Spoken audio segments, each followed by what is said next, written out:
Hello everyone, welcome to our channel Pawan physics. आज की इस वीडियो में हम इलेक्ट्रोमैग्नेटिक इंडक्शन चैप्टर की एनसीईआरटी अनसॉल्व्ड प्रॉब्लम्स सॉल्व करेंगे।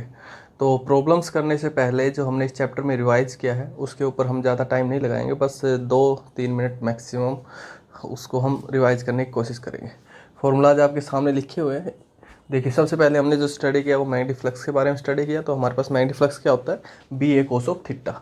B applied magnetic field, A area of the loop, theta is the angle between area vector and magnetic field.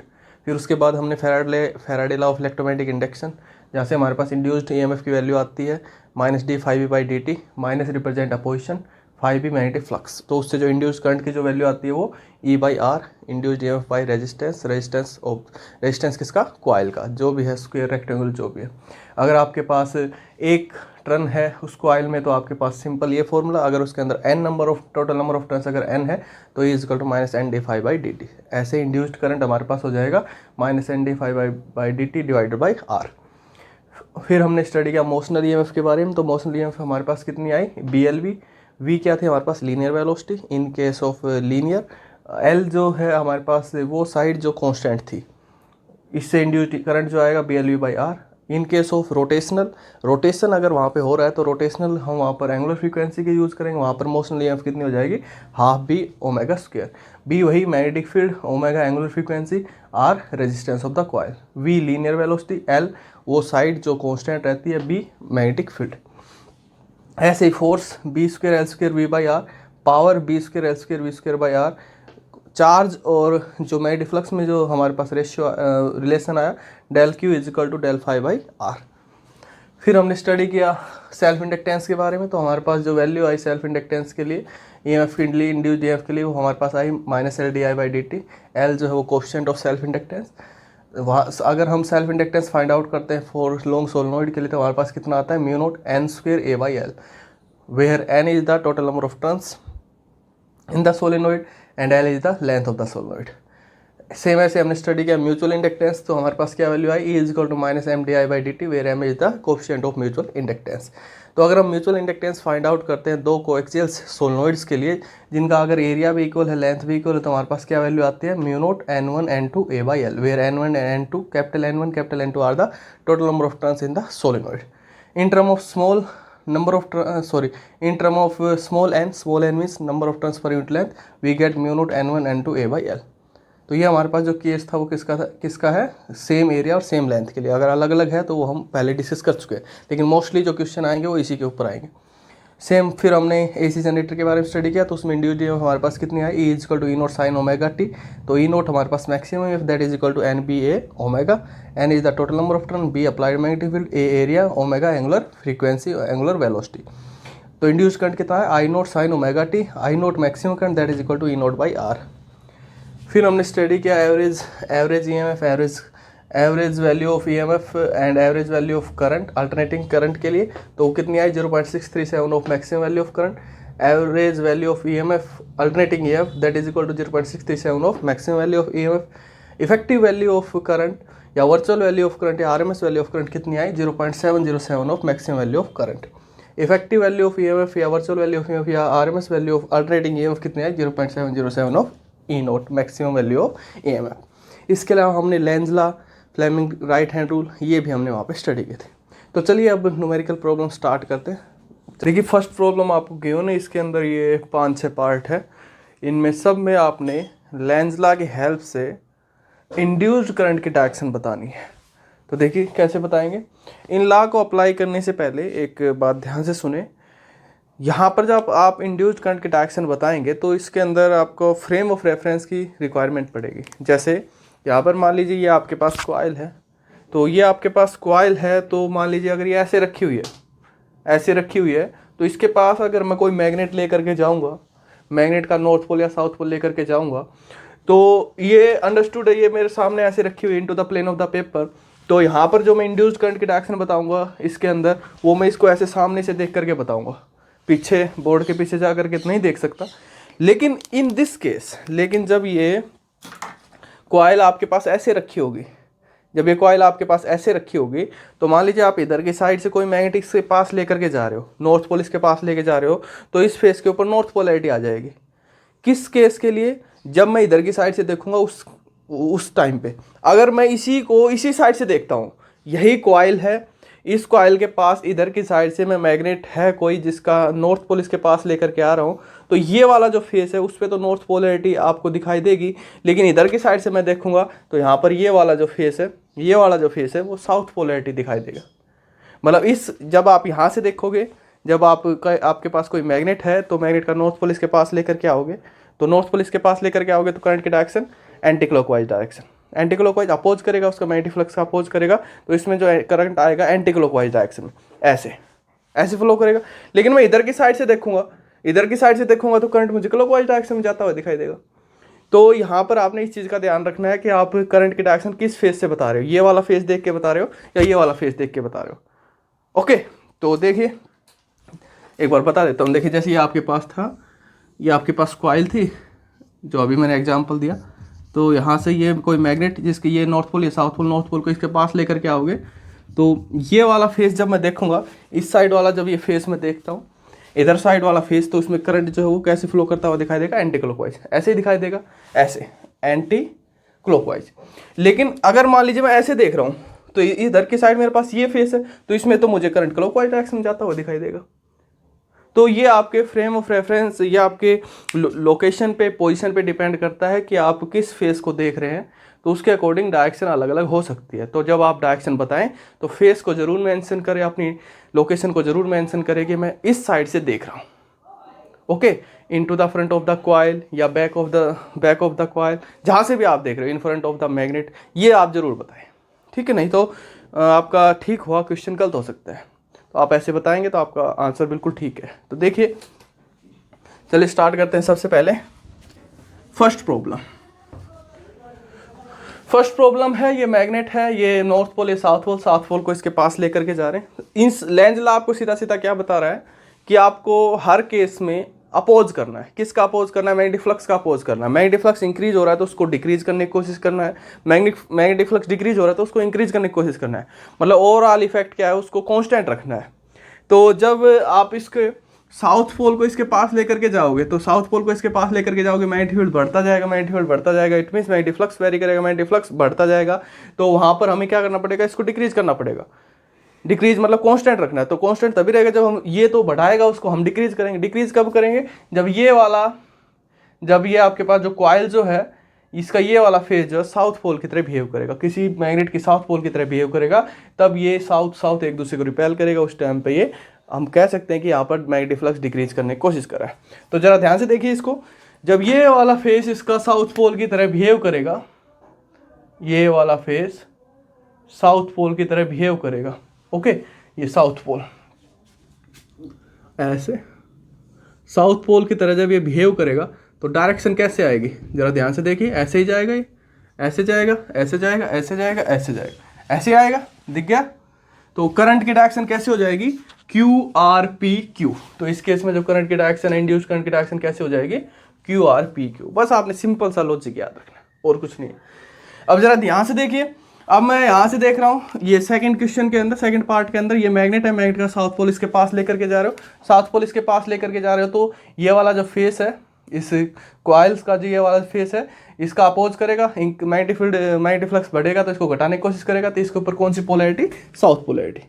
तो जरा ध्यान से देखिए, ये आपके पास साउथ, तो साउथ, ये देखिए ध्यान से देखिए जरा, ऐसे ऐसे जा रहा है, ओके, ऐसे ऐसे ऐसे ऐसे, ओके, ऐसे ऐसे ऐसे ऐसे ऐसे, क्लियर। तो करंट की, इंड्यूस्ड करंट की डायरेक्शन कैसे हो जाएगी? PRQP। तो इस केस में करंट की डायरेक्शन कैसे? PRQP। नेक्स्ट देखिए, अब मान लीजिए इसमें देख रहे हैं, तो मैं जब आपको फेस का रोल बता रहा था, मैंने क्या यहाँ से डायरेक्शन बताई? सभी केसेस में इधर की साइड से बताई। मैं इधर की साइड से देख रहा था इस कॉइल को और मैग्नेट को ऐसे। तो अब मैं इसको बताऊंगा, जब मैं इस कॉइल के लिए, इस कॉइल में इंड्यूस करंट की डायरेक्शन बताऊंगा, तब भी मैं इधर की साइड से ही देखूंगा। ये नहीं है कि आपके पास ये दोनों कॉइल है, दोनों के अंदर इस मैग्नेट की वजह से वेरिएशन हो रहा है, तो आप इस वाले कॉइल में तो इधर की साइड से देख के बता रहे हो और इस वाली कॉइल में इधर की साइड से देख के बता रहे हो। नहीं, आपने पोजीशन सेम रखनी है, एक क्वेश्चन के अंदर पोजीशन सेम। तो जब मैं इधर की साइड से देखूंगा, तो इधर की साइड से देखूंगा, तो जरा ध्यान से देखिए, ये जो मैग्नेट है, इसका नॉर्थ पोल इससे दूर जा रहा है, मैग्नेट इस मैग्नेट का नॉर्थ पोल इससे दूर जा रहा है, तो इस वाले फेस पे कौन सी पोलैरिटी आएगी?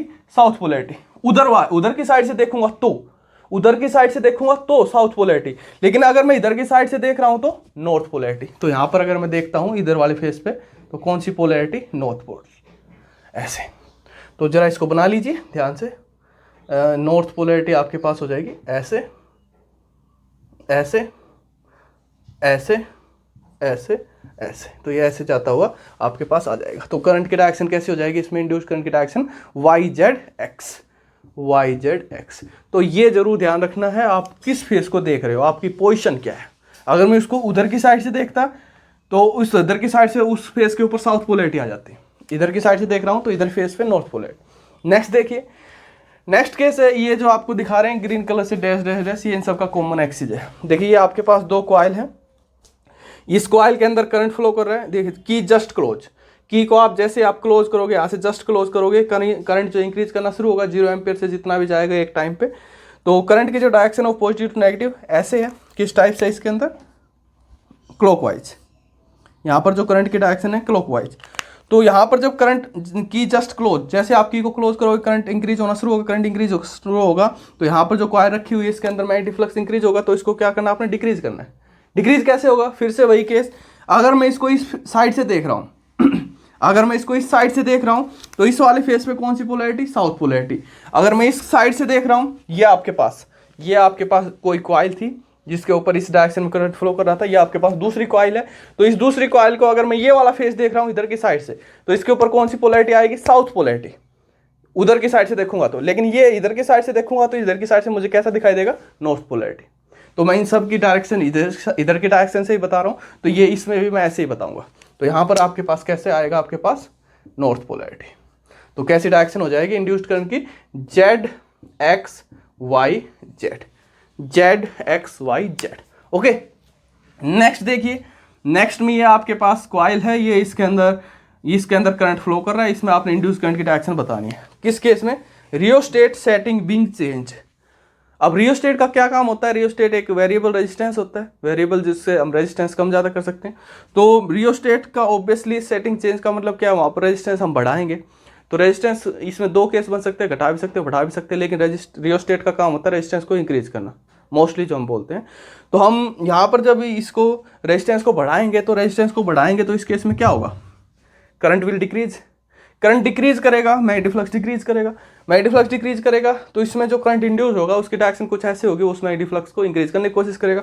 तो यहाँ पर देखिए ये आपके पास जो करंट फ्लो कर रहा है इसके अंदर कैसे फ्लो कर रहा है? एंटी क्लॉकवाइज डायरेक्शन में। तो जब मैं इधर की साइड से देख रहा हूँ, इधर की साइड से, मेरी लोकेशन यही है, सभी क्वेश्चन में मेरी लोकेशन यही थी, चेंज नहीं किया मैंने। तो मैं जब इधर की साइड से देख रहा हूँ तो ये इसमें करंट ऐसे जा रहा है, तो मैं जब इस फेस में देखूंगा तो ये वाला फेस जो मेरे सामने है इसमें करंट कैसा देखने को मिलेगा?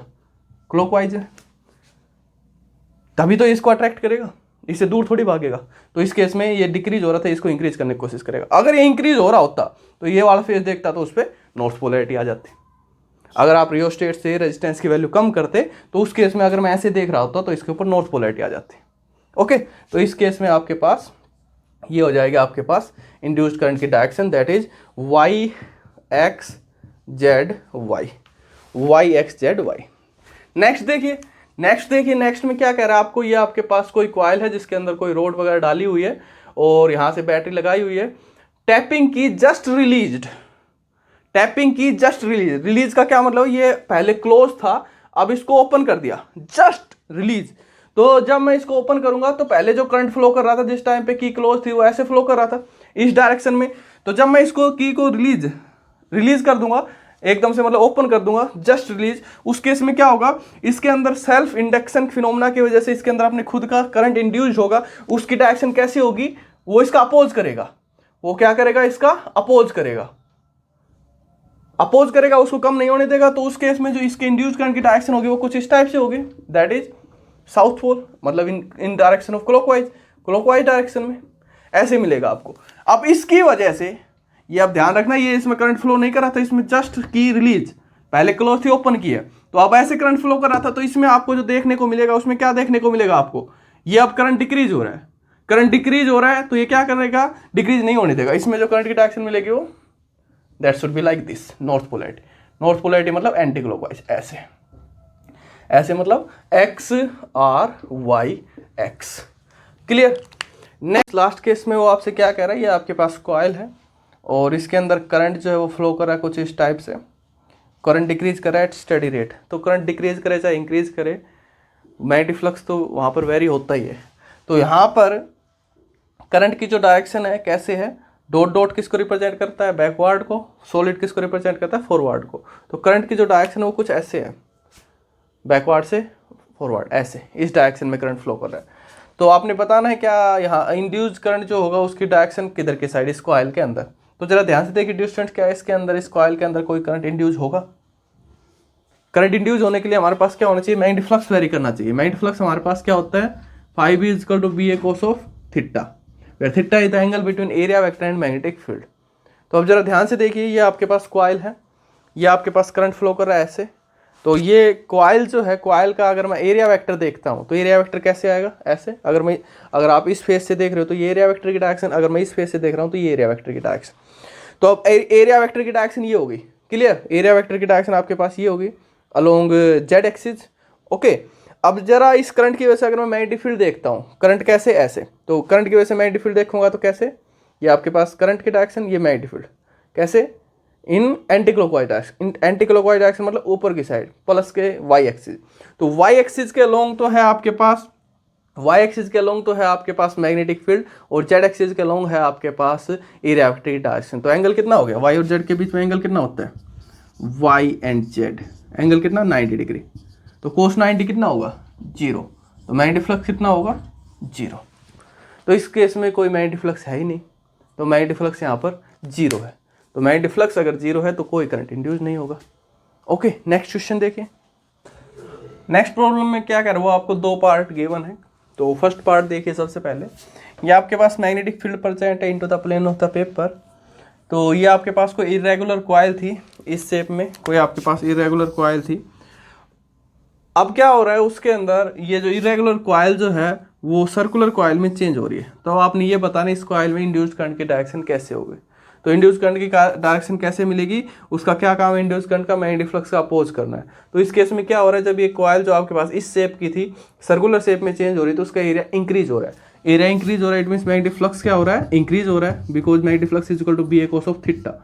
अगर एरिया बढ़ेगा तो मैग्नेटिक फ्लक्स भी बढ़ेगा। तो पहले इसका इतना एरिया था, अब इसका एरिया इंक्रीज हो रहा था, मैग्नेटिक फ्लक्स इंक्रीज हो रहा है।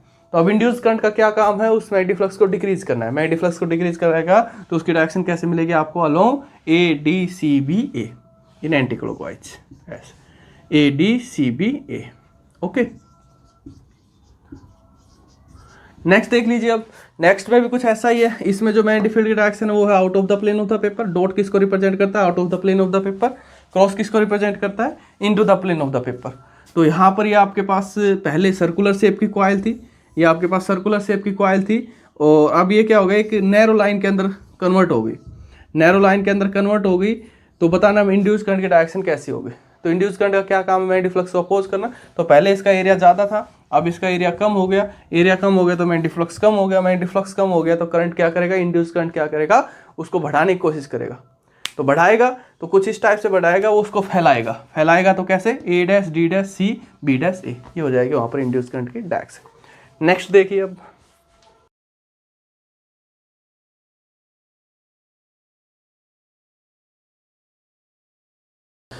नेक्स्ट प्रॉब्लम में वो आपको क्या कह रहा है, देखिए कोई आपके पास कोई लॉन्ग सोलिनॉइड है विद 15 टर्न्स पर सेंटीमीटर।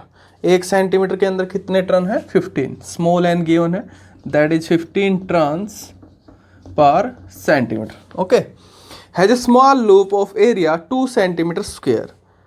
कोई स्मॉल लूप है जिसका एरिया आपके पास गिवन है, कितना है, 2 centimetre square. Placed inside the solenoid, उसको सोलिनॉइड के अंदर रखा गया है, नॉर्मल टू इट्स एक्सिस, उसके एक्सिस के नॉर्मल, उसके एक्सिस के नॉर्मल। मतलब कहने का उस लूप का जो एरिया वेक्टर की जो डायरेक्शन होगी, एरिया वेक्टर जो होगा और मैग्नेटिक फील्ड जो होगा, मैग्नेटिक फील्ड की direction due to solenoid both are in the same direction. Theta यहाँ पर 0 डिग्री, सीधा सीधा। Okay. If the current carried by the solenoid changes steadily from 2 ampere to 4 ampere in 0.1 second. Current change कर रहा है, पहले current था that is 2 ampere और बाद में करंट हो गया 4 एम्पियर कितने टाइम में हो गया? 0.1 सेकेंड में, 0.1 second. Okay, what is the induced EMF in the loop while the current is changing? तो ईएमएफ जो इंड्यूस हुई है लूप के अंदर वो बतानी है जब करंट चेंज हो रहा है उस टाइम पे। तो देखिए क्या है डियर स्टूडेंट्स, आपके पास ये आपके पास कोई सोलनॉइड है जिसमें 15 टर्न्स पर सेंटीमीटर प्रेजेंट है, 1 सेंटीमीटर 15 टर्न्स प्रेजेंट है। कोई लूप है, लूप जो है वो इस सोलनॉइड के अंदर रखी है, ये नहीं बताया लूप कैसी है, रेक्टेंगुलर है, स्क्वायर है, सर्कुलर, जैसी भी है उसका एरिया दे दिया 2 सेंटीमीटर स्क्वायर इसका एरिया है। ओके, इसका एरिया 2 सेंटीमीटर स्क्वायर है। इस टाइप से रखी हुई है कि वो एरिया वेक्टर और magnetic field both are in the same direction. तो यहाँ से जब वेरिएबल बैटरी की हेल्प से जब करंट को वेरी किया 2 एम्पियर से 4 एम्पियर 0.1 सेकंड के अंदर, तो उस टाइम पे कितनी ईएमएफ इंड्यूस होगी आपने बताना है। तो कैसे बता सकते हैं हम? इंड्यूस्ड ईएमएफ हमारे पास किसके इक्वल होती है? Minus D five B by D T, five B B A cos of theta, theta यहाँ पर 0 degree, angle between area vector and magnetic field 0, तो कोस 0 कितना हो जाएगा 1, 5 B is equal to B A. तो induced EMF is equal to minus D by D T of B A. Area of the loop remains constant, क्योंकि loop को ना हम अंदर करें ना बाहर करें, जहाँ पर है वहीं पर है, हम सिर्फ यहाँ से करंट को वेरी कर रहे हैं। तो एरिया को बाहर ले लूँ, induced EMF is equal to minus A D B by D T. तो यहाँ पर हमारे पास मैग्नेटिक फील्ड जो होता है इनसाइड द सोलेनोइड कितना होता है? B is equal to mu naught small N I, या mu naught capital N by L into I. Small N is the number of turns per unit length and capital N is the total number of turns. तो यहाँ पर हमारे पास क्या हो जाएगा? B की जगह mu naught small N I, mu naught constant है, स्मॉल एन भी कॉन्स्टेंट है, बाहर ले लूँ। Induced EMF is equal to minus A mu naught N D I by D T. तो D I change in current, कितना change कितना हुआ करंट में? Final current minus initial current, that is 4 minus 2 ampere change in current D I कितने time में? D T 0.1 second. Okay, तो D आई भी है, डी टी भी है, एन भी है, म्यू नोट भी है, ए भी है, सारी वैल्यू है, पुट करके सोल्व कर लीजिए, आपके पास क्या वैल्यू आ जाएगी देखिए। तो induced EMF is equal to E is equal to minus A. सबसे पहले इन सभी को एसआई सिस्टम में कन्वर्ट कीजिए। तो ये आपके पास 15 टर्न्स पर सेंटीमीटर, तो 1 मीटर में कितनी हो जाएगी? 1500 turns per metre. Okay, area 2 centimetre square, तो 2 सेंटीमीटर स्क्वायर मीटर में कन्वर्ट करोगे तो 10⁻⁻⁴ मीटर स्क्वायर। करंट एम्पियर में ओके, टाइम सेकंड में ओके। तो वैल्यू पुट कीजिए, A 2.0 into 10⁻⁴, mu naught 4 into 10⁻⁷ multiply by small N 1500 multiply by D I, D I is 2 ampere divide by D T, D T is 0.1 second. इसको solve कीजिए, जो भी आपके पास value आएगी वो इंड्यूस्ड ईएमएफ की value आपके पास आ जाएगी इन वोल्ट। ओके, नेक्स्ट देखिए।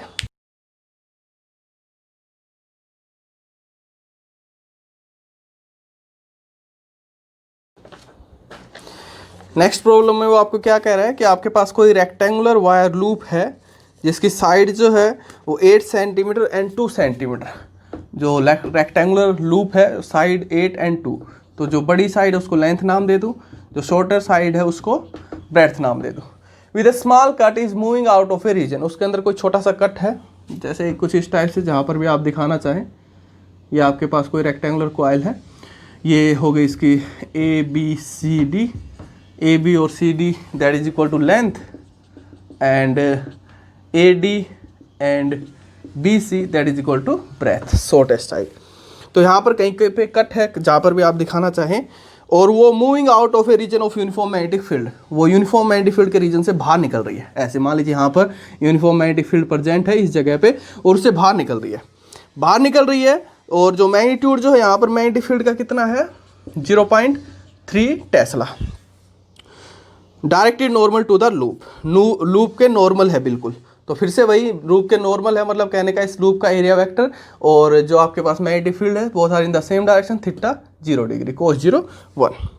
What is the EMF developed across the cut? यहाँ पर जो आपको ईएमएफ देखने को मिलेगी वो कितनी देखने को मिलेगी? मतलब एक हायर पोटेंशियल की तरह काम करेगा, एक लोअर पोटेंशियल की तरह काम करेगा। कितनी देखने को मिलेगी? If the velocity of the loop is 1 centimetre पर सेकेंड, अगर ये इसको आप मूव करें कितनी वेलोसिटी से? 1 सेंटीमीटर पर सेकेंड वेलोसिटी से, in a direction normal to the longer side. पहला केस है जब आप इसको मूव कर रहे हैं normal to the longer side, normal है लॉन्गर साइड के, लॉन्गर साइड नहीं है, ओके। और सेकंड है normal to the shorter side. और for how long does the induced voltage last in each case, ये भी बताना इंड्यूस्ड वोल्टेज कितने टाइम तक वो रहेगी, ये भी आपने बताना है। तो देखिए सबसे पहला केस है जब वेलोसिटी जो है normal to the longer side, longer side के नॉर्मल, लॉन्गर साइड के नॉर्मल का मतलब ये आपके पास लॉन्गर साइड है, ये आपके पास ये वाली जो है आपके पास शॉर्टर साइड है, ये लॉन्गर ये शॉर्टर। तो लॉन्गर साइड के नॉर्मल, लॉन्गर साइड के नॉर्मल का मतलब वेलोसिटी ऐसे है, तो इसमें लेंथ तो रिमेन्स कांस्टेंट, जब आप इसको अंदर बाहर करोगे तो ये आप इसको ऐसे वेलोसिटी इसके परपेंडिकुलर लॉन्गर साइड के, तो लेंथ रिमेन्स कांस्टेंट, वेरी क्या करेगा ब्रेड्थ, तो लेंथ तो कांस्टेंट रहेगी। तो हमारे पास ई क्या होता है, इसके ये हमारे पास जो केस होता है, इस केस में हमारे पास इंड्यूस्ड ईएमएफ कितनी होती है, E is equal to B L V. L वो साइड है जो कांस्टेंट रहती है, तो इस केस में जब आप नॉर्मल टू द लेंथ बात कर रहे हो तो इसमें हमारे पास लेंथ जो कांस्टेंट है वेरी क्या कर रही है, ब्रेड्थ वेरी कर रही है।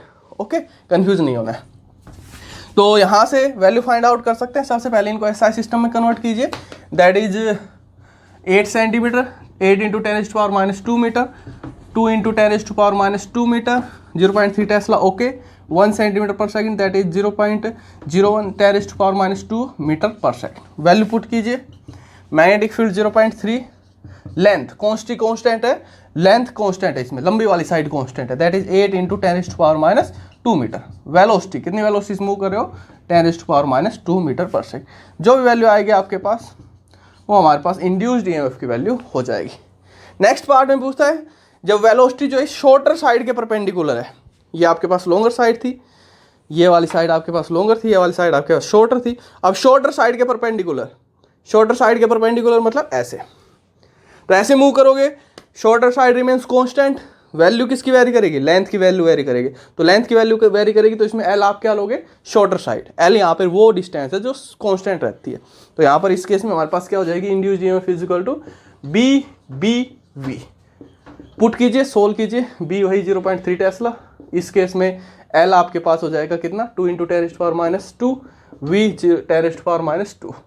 सोल्व करके जो भी वैल्यू आएगी आपके पास इंड्यूस्ड ईएमएफ की वैल्यू आ जाएगी। अब ये भी पूछता है वो इंड्यूस्ड ईएमएफ कब तक रहेगी, तो वो इंड्यूस्ड ईएमएफ तब तक रहेगी जब तक वहाँ पर मैग्नेटिक फ्लक्स वेरी करता रहेगा। मैग्नेटिक फ्लक्स वेरी नहीं करेगा तो ईएमएफ भी इंड्यूस नहीं होगी। नेक्स्ट प्रॉब्लम देखिए,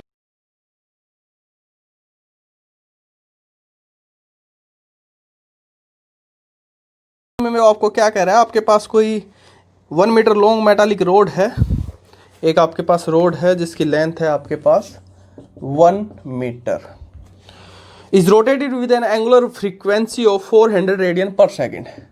400 रेडियन पर सेकेंड, तो रेडियन पर सेकेंड किसकी यूनिट होती है, एंगुलर फ्रीक्वेंसी, ओमेगा। इतनी फ्रीक्वेंसी से वो रोटेट कर रही है। About an axis normal to the rod, किस एक्सिस के लॉन्ग, जो रोड के नॉर्मल है, passing through its end, its के थ्रू इट्स वन एंड, एक एंड से पास हो रहा है। जैसे ये आपके पास एक एंड है, ये आपके पास रोड हो गई जिसकी लेंथ है आपके पास 1 मीटर, और ये ऐसे रोटेट कर रहा है, इसका एक्सिस ऐसे, एक एंड जो है इसके ऐसे है, ओके ऐसे, और ये ऐसे रोटेट कर रही है with frequency, angular frequency 400 radian per second. आगे क्या कहता है आपको, the other end of the rod is in contact with a circular metallic ring. दूसरा जो एंड है वो सर्कुलर मेटालिक रिंग के कॉन्टैक्ट में है, सर्कुलर मेटालिक रिंग के कॉन्टैक्ट में। A constant and uniform magnetic field of 0.5 tesla parallel to the axis exist everywhere. इसके एक्सिस के पैरेलल हर जगह परसेंट है, चाहे तो into the plane of the paper दिखा दीजिए, चाहे out of the plane of the paper दिखा दीजिए, जैसे भी आप दिखाना चाहें। ओके, तो ये इसका एक्सिस है, तो ये आपके पास हर जगह ऐसे मैग्नेटिक फील्ड जो है वो प्रेजेंट है एवरीवेयर। तो ऐसा ही न्यूमेरिकल हम पहले भी कर चुके हैं, सोल्व्ड प्रॉब्लम एनसीईआरटी की, तो बिल्कुल सेम यही था हमारे पास। अब क्या कह रहा है आगे, calculate the EMF develop between the centre and the ring. इस सेंटर और इस रिंग के बीच में जो ईएमएफ डेवलप होगी वो आपने बतानी कितनी डेवलप होगी। तो इस टाइप का जब हमारे पास केस आता है तो ईएमएफ कितनी डेवलप होती है, is equal to half B omega R square. तो यहाँ पर बी कितना है, मैग्नेटिक फील्ड कितना प्रेजेंट है हर जगह पे, मैग्नेटिक फील्ड आपके पास 0.5 टेस्ला, 0.5 टेस्ला। तो यहाँ पर बी हर जगह इतना प्रेजेंट है, ओमेगा इतना है, आर रेडियस, रेडियस क्या हो जाएगी, ये जो आपके पास जो मेटालिक रोड की जो लेंथ है वही यहाँ पर किसका काम करेगी, रेडियस का काम करेगी इसके लिए। तो रेडियस कितनी है यहाँ पर आपके पास 1 मीटर। ओके, तो सारी वैल्यू गिवन है, सोल्व कीजिए। Half B 0.5 omega 400 radian per second are 1 metre. Solve करने के बाद जो भी आपके पास वैल्यू आएगी वो आपके पास कितनी हो जाएगी, ये अप्रोक्सीमेटली आपके पास आ गई कितनी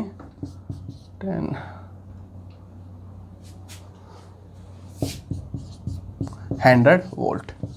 तो इतनी एफ जो है वहाँ पर इस एंड और इस रोड और इस मेटालिक रोड के एंड्स के बीच में यहाँ पर आपके पास डेवलप हो जाएगी।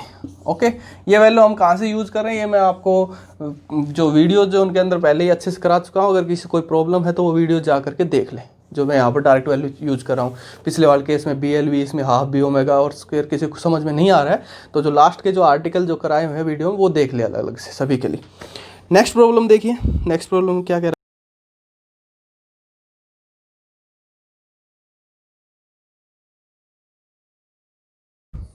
आपके पास कोई सर्कुलर कॉइल है जिसकी रेडियस जो है वो आपके पास 8 सेंटीमीटर है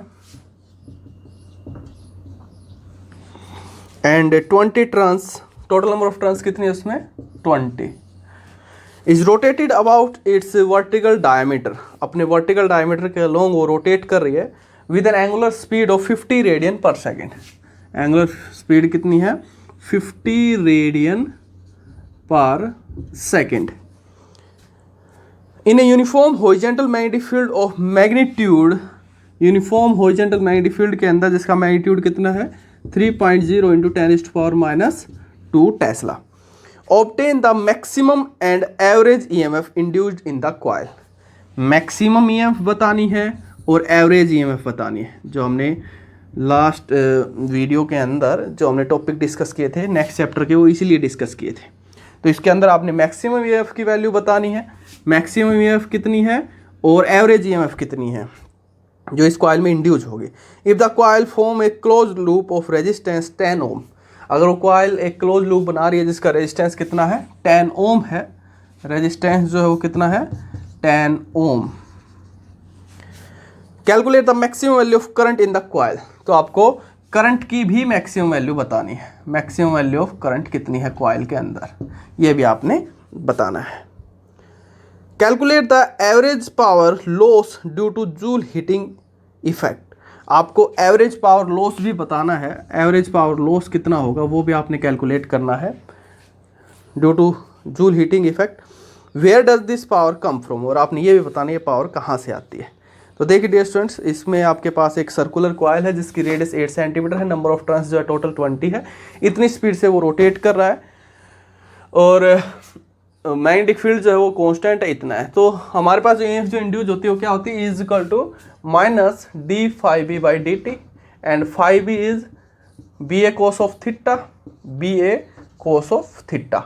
तो यहाँ पर आपके पास जो मैग्नेटिक फील्ड है वो भी यूनिफॉर्म है, एरिया जो है वो भी यूनिफॉर्म है। वेरी क्या कर रहा है यहाँ पर, एंगल वेरी करेगा। जब वो अपने वर्टिकल डायमीटर के अलोंग वेरी करेगी तो अलग अलग टाइम के ऊपर जो एंगल की जो वैल्यू अलग अलग मिलेगी, कभी 0 डिग्री, कभी 30 डिग्री, कभी 60 डिग्री, मतलब अलग अलग टाइम पे अलग अलग। तो यहाँ पर वेरी क्या कर रहा है, एंगल वेरी कर रहा है, थीटा वेरी कर रहा है। तो B और A को बाहर ले लो, minus BA d/dt of cos of theta. अब कोस थीटा का इंटीग्रेशन हमारे पास क्या होता है, माइनस के साइन थीटा, माइनस के एक और चीज़ थीटा को आपने वेरी करना है अभी इसकी फॉर्म में, एंगुलर फ्रीक्वेंसी की फॉर्म में। तो आपके पास क्या होता है, theta is equal to omega T, क्योंकि ओमेगा क्या होता है आपके पास θ/t। तो इसको आप वैल्यू पुट करेंगे तो थीटा ओमेगा टी। अब कीजिए इसका डिफरेंशिएशन, तो कोस ओमेगा टी का क्या होता है आपके पास माइनस साइन ओमेगा टी, तो माइनस माइनस प्लस, और ओमेगा टी का with respect to t omega. तो ये आपके पास इंड्यूस्ड EMF की वैल्यू आएगी, किसके लिए आएगी, एक नंबर ऑफ टर्न्स के लिए आएगी। अब अगर टोटल नंबर ऑफ टर्न्स अगर आपके पास कैपिटल N है तो कितना हो जाएगा, ये आपके पास इंड्यूस्ड EMF की वैल्यू आ जाएगी, that is NBA omega sine of omega t. तो आपको जो मैक्सिमम EMF जो देखने को मिलेगी वो कब देखने को मिलेगी, जब यहाँ पर आपके पास ये एंगल कितना हो, 90 डिग्री का हो। 90 डिग्री का होगा तो साइन 91 मैक्सिमम वैल्यू देखने को मिलेगी, या 270 के ऊपर उसमें माइनस का आ जाएगा। तो उस केस में आपको मैक्सिमम वैल्यू देखने को मिलेगी, वो कितनी देखने को मिलेगी, NBA ओमेगा। तो आपके पास यहाँ पर वैल्यू आ जाएगी मैक्सिमम जो इंड्यूस होगी। तो मैक्सिमम इंड्यूस होगी वैल्यू फाइंड आउट कर सकते हैं। सबसे पहले इन सभी को SI सिस्टम में कन्वर्ट कीजिए। ये है आपके पास 8 centimetre, 8 × 10⁻² metre, 20 okay, 50 radian per second okay, Tesla okay.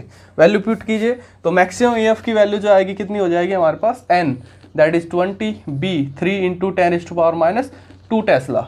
Area कितना हो जाएगा, पाई आर स्क्वेयर। तो पाई आर स्क्वेयर जब आप यहाँ पे रखोगे, पाई आर 8 इंटू 10⁻⁻2 और इस सारे का स्क्वेयर। नेक्स्ट आ गया आपके पास ओमेगा कितना है, 50 रेडियन पर सेकेंड। बस डिवाइड में कुछ नहीं है, तो ये आपके पास आ जाएगी मैक्सिमम ईएमएफ की वैल्यू जो भी आएगी सोल्व करने के बाद आपके पास मैक्सिमम ईएमएफ वहाँ पर जो उसको कॉइल के अंदर इंड्यूस होगी वो वैल्यू हमारे पास आ जाएगी। एवरेज वैल्यू बतानी है, तो एवरेज वैल्यू अगर आप बताओगे तो कंप्लीट साइकिल के लिए तो एवरेज वैल्यू की वैल्यू जो है वो 0 होती है। फॉर कंप्लीट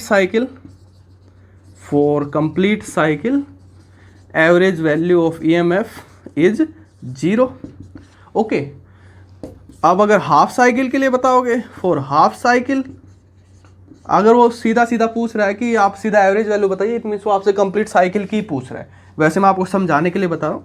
हाफ साइकिल के लिए बताओगे तो हाफ साइकिल के लिए कितनी हो जाएगी, average value of EMF is 0.637 time of maximum value of EMF. बता सकते हो फाइंड आउट करके जो भी आएगी। अब उसका रेजिस्टेंस है 10 ओम, तो मैक्सिमम करंट और एवरेज करंट की वैल्यू बताइए। तो मैक्सिमम करंट कितना हो जाएगा, I maximum is equal to E maximum by R. जो भी वैल्यू आएगी उसको पुट कीजिए, रेजिस्टेंस से डिवाइड कीजिए, वो आपके पास मैक्सिमम करंट की वैल्यू आ जाएगी। एवरेज करंट कितना हो जाएगा, एवरेज करंट आपके पास कंप्लीट साइकिल के लिए 0, हाफ साइकिल के लिए फाइंड आउट करोगे तो जो भी आपके पास आएगा 0.637 time of maximum value of current okay. अब वो आपसे ये और पूछता है एवरेज पावर और बताइए, एवरेज पावर जो लॉस हुआ है वो और बताइए। तो आप ये एवरेज पावर का भी कंसेप्ट आएगा, वो जो नेक्स्ट चैप्टर अल्टरनेटिंग करंट से उसी के अंदर आएगा, लेकिन फिलहाल टाइम आप ये फॉर्मूला याद रख लीजिए। जो आपके पास एवरेज फार्मूला, जो एवरेज पावर का जो फॉर्मूला होता है वो क्या होता है, उसको भी हम फाइंड आउट करेंगे। जैसे हमने एवरेज और आरएमएस वैल्यू फाइंड आउट की थी इनके लिए, सेम वैसे ही। तो एवरेज पावर का जो फॉर्मूला होता है वो आपके पास होता है E0/√2 I0/√2 या E0 I0/2। तो हमारे पास E0 की वैल्यू भी है, फाइंड आउट कर ली। E0 यहाँ पर मतलब maximum value of EMF, maximum value of current √2/√2 maximum value of EMF, maximum value of current. तो maximum value of EMF find out कर ली, maximum value of current find out कर ली, इसको 2 से डिवाइड कर लीजिए, ये आपके पास एवरेज पावर की वैल्यू आ जाएगी। अब ये आती कहाँ से, ये जो हीटिंग इफेक्ट जो हुआ वो कहाँ से क्या हुआ, तो यहाँ से आपके पास क्या है, जब आप वो कॉइल जो है रोटेट कर रही है तो उसके अगेंस्ट ईएमएफ इंड्यूस होगी, करंट इंड्यूस होगा जो उसका अपोज करेगा मतलब वो रोटेट करे तो उसको रोकने की कोशिश करेगा। तो रोकने की कोशिश करेगा तो आपको कंटिन्यूसली उसके ऊपर वर्क करना पड़ेगा। उसको घुमाने के लिए आपको वहाँ से मतलब एक्सटर्नल जिस भी फॉर्म में आप कर रहे हो या आपने कोई एक्सटर्नल कोई एजेंट लगा रखा है, जो भी लगा रखा है, आपको उसको कंटिन्यूसली रोटेट करना पड़ेगा अगर आप उसको घुमाना चाहते हो। तो नहीं करोगे, बाहर से काम नहीं करोगे तो वो तभी की तभी स्टॉप हो जाएगी। तो जो एक्सटर्नल जो है, जो भी एजेंट है, वो वहाँ पर उसका सोर्स है, जहाँ से वो पावर जो है वो ईएमएफ के अंदर कन्वर्ट हो रही है, पहले ईएमएफ में फिर हीटिंग इफेक्ट में हीट का लॉस हो रहा है, जिसकी फॉर्म में वो जा रही है। नेक्स्ट देखिए, नेक्स्ट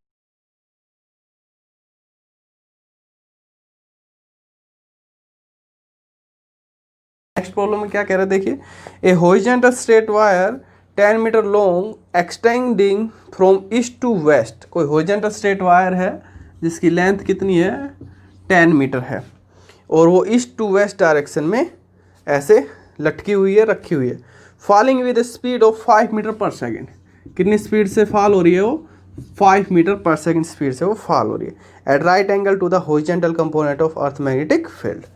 अर्थ के मैग्नेटिक फील्ड के हॉरिजॉन्टल कंपोनेंट के राइट एंगल ऐसे, और वहाँ पर जो आपके पास मैग्नेटिक फील्ड जो है वो कितना है, 0.30 into 10⁻⁻4 weber per metre square. Weber per metre square बोल लो चाहे टेस्ला बोल लो, एक ही बात है।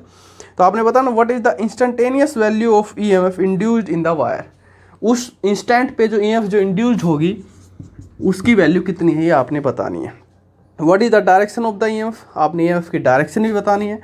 Which end of the wire is at higher potential और लोअर पोटेंशियल, ये भी आपने बताना है। तो सबसे पहले फाइंड आउट करते हैं इंड्यूस्ड ईएमएफ की वैल्यू। तो देखिए क्वेश्चन कुछ इस टाइप से है आपके पास। सबसे पहले जब भी नॉर्थ साउथ ईस्ट वेस्ट की डायरेक्शन आती है तो ये आप ऐसे नॉर्थ साउथ ईस्ट वेस्ट, ये नॉर्थ और साउथ जो वैसे है, ओके, ये आपके पास ऐसे वेस्ट ईस्ट नॉर्थ साउथ। जो आपके पास जो स्ट्रेट वायर जो है जिसकी लेंथ 1 मीटर है वो ईस्ट वेस्ट ऐसे, मान लीजिए कहीं पर भी दिखाना चाहो, यहाँ पर जैसे मैं इसको यहाँ दिखा रहा हूँ, या आपके पास जो लॉन्ग स्ट्रेट वायर है जिसकी लेंथ है आपके पास 10 मीटर, वो ऐसे, ये स्ट्रेट वायर जिसकी लेंथ है आपके पास 10 मीटर, और ऐसे वो फॉल हो रही है, कितनी वेलोसिटी से फॉल हो रही है, 5 मीटर पर सेकंड वेलोसिटी से फॉल हो रही है। तो जब यहाँ पर फॉल हो रही है तो वहाँ पर अर्थ का जो मैग्नेटिक फील्ड जो है, original component of earth magnetic field कितना है, यहाँ पर 0.30 into 10⁻⁴ weber per metre square.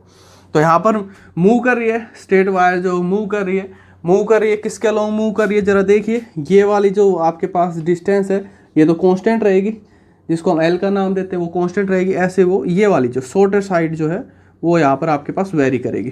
तो इंड्यूस्ड ईएमएफ जो वैल्यू होगी कितनी होगी, E equal to B L V. B यहाँ पर कितना है, अर्थ का मैग्नेटिक फील्ड गिवन है जितना भी है, एल ये साइड 10 मीटर, वी इतनी वेलोसिटी से वो गिर रही है नीचे की साइड। तो इंड्यूस्ड ईएमएफ की वैल्यू बता देंगे 0.30 into 10⁻⁴ weber per metre square, L length जो कांस्टेंट है 10 metre, V 5 metre per second. इसको सोल्व करने के बाद जो भी आपके पास वैल्यू आएगी वो इंड्यूस्ड ईएमएफ की वैल्यू आ जाएगी।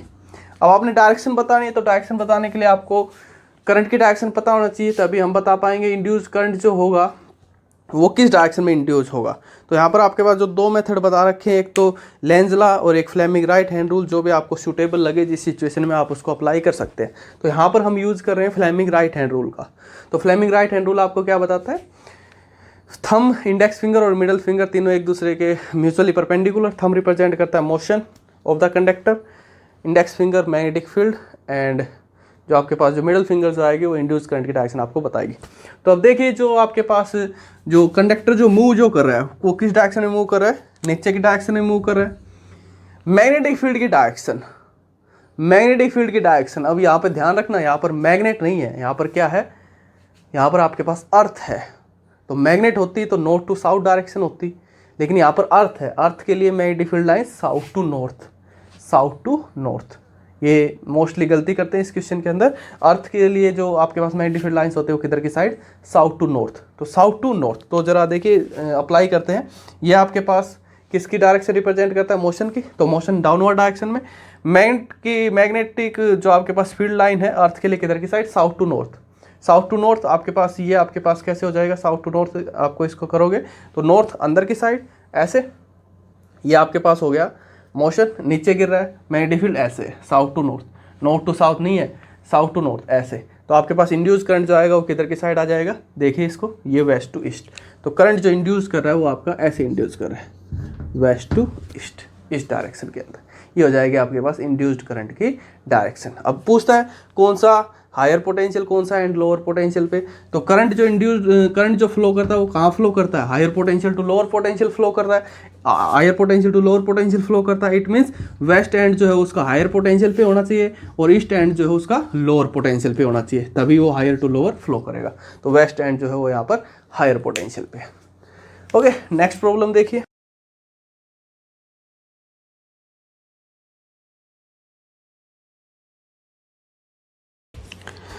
आपके पास क्या गिवन है, current in a circuit fall from 5 ampere to 0 ampere.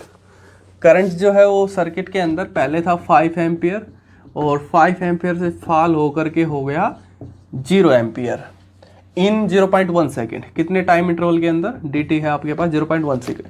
If an average EMF of 200 volt induced, average EMF यहाँ पर इंड्यूस हुई है, कितनी ईएमएफ इंड्यूस हुई है, एवरेज ईएमएफ आपके पास कितनी है, 200 volt. Give an estimate of self inductance of the circuit.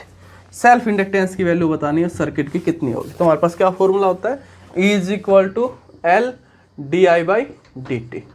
तो इंड्यूस्ड ईएमएफ की वैल्यू गिवन है, डी आई फाइंड आउट कर सकते हो। डी आई यहाँ पर कितना होगा, चेंज इन करंट जो आपके पास वैल्यू है, फाइनल माइनस इनिशियल जो भी आपके पास आएगी 0-5 एम्पियर, और डी टी कितने टाइम में, 0.1 सेकेंड में। तो एल आपके पास कितना हो जाएगा, एल इज इक्वल टू आपके पास E into D T upon D I.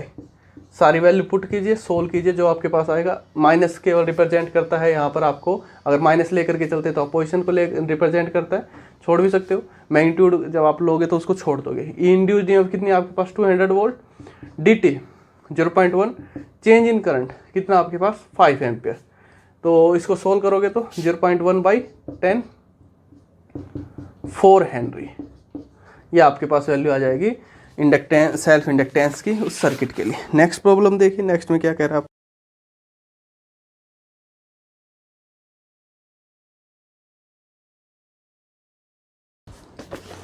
A pair of adjacent coil has a mutual inductance of 1.5 Henry. आपके पास कोई कॉइल्स का पेयर है जहाँ पर म्यूचुअल इंडक्टेंस की वैल्यू कितनी है 1.5 Henry.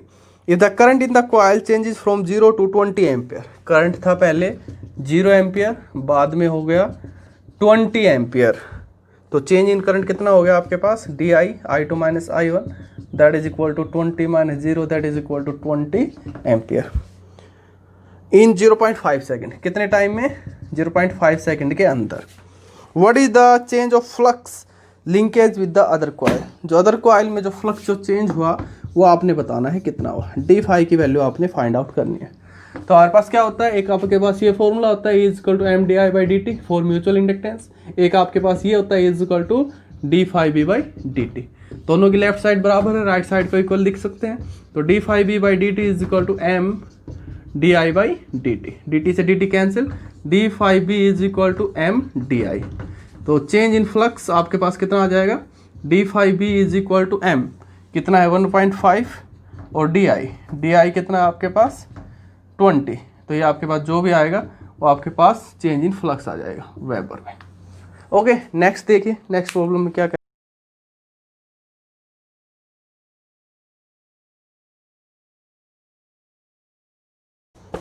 A jet plane is traveling towards west at a speed of 1800 km/h। कोई जेट प्लेन है वो वेस्ट की साइड ट्रैवल कर रहा है, कितनी स्पीड से 1800 km/h की स्पीड से। What is the voltage difference developed between the ends of the wings having a span of 25 मीटर। जो विंग्स के बीच में जो डिस्टेंस है वो आपके पास कितनी गिवन है, लेंथ बोल सकते हो आप उसको, वो आपके पास कितनी है 25 मीटर। तो उनके एंड्स के बीच में जो ईएमएफ डेवलप होगी वो आपने बतानी है, सीधा सीधा आपने क्या बताना है, इंड्यूस्ड ईएमएफ की वैल्यू बतानी है। If the earth magnetic field at the location has a magnitude of, earth का जो मैग्नेटिक फील्ड जो है इस जगह पे वो कितना है, रिजल्टेंट आपको गिवन है उसका 5 × 10⁻⁴ tesla and dip angle is 30 degree. Angle of dip कितना है 30 डिग्री। तो आपके पास क्या होता है इंड्यूस्ड ईएमएफ, जो आपके पास फॉर्मूला है इज इक्वल टू BL/V। तो आपके पास B है, L है, V है। B अब यहाँ पर आप क्या लेकर के चलोगे, लेंथ आपके पास होगी 25 मीटर, V हो गया 1800 km/h, इसको मीटर पर सेकंड में कन्वर्ट कीजिए। तो मीटर पर सेकंड में कन्वर्ट करोगे तो 1800 × 1000, 1 kilometre is equal to 1000 metre, 1 kilometre is equal to 1000 metre and 1 hour is equal to 60 minute and 1 minute is 60 second, तो 3600 सेकेंड। तो ये आपके पास जो भी आएगा 500 मीटर पर सेकेंड, ये उसकी वेलोसिटी एसआई सिस्टम में, ये मीटर में। अब वहाँ पर जो अर्थ का जो मैग्नेटिक फील्ड जो है उस जगह पे जहाँ पर एंगल डेल जो है, डिप एंगल जो 30 डिग्री है, वहाँ पर इतना नेट इफेक्ट है उसके मैग्नेटिक फील्ड का, रिजल्टेंट है 5 × 10⁻⁴ टेस्ला। तो वहाँ पर आपको जो इंड्यूस्ड ईएमएफ जो देखने को मिलेगी दैट इज BL/V, वो वहाँ पर आपको किसकी वजह से देखने को मिलेगी, वहाँ पर जो आपको यहाँ पर जो आपको जो देखने को मिलेगा B जो होगा वो कितना होगा आपके पास R sin del, वो आपको सिर्फ और सिर्फ उसके वर्टिकल कंपोनेंट की वजह से देखने को मिलेगा। वहाँ पर जो मैग्नेटिक फील्ड जो होगा यहाँ पर सिर्फ और सिर्फ वर्टिकल कंपोनेंट, क्योंकि हॉरिजॉन्टल कंपोनेंट की वजह से वहाँ पर उस जगह पे जब वो वेस्ट डायरेक्शन में फ्लाई करेगा, चल रहा है, उस ट्रैवल कर रहा है, उस टाइम पे देखने को नहीं मिलेगा।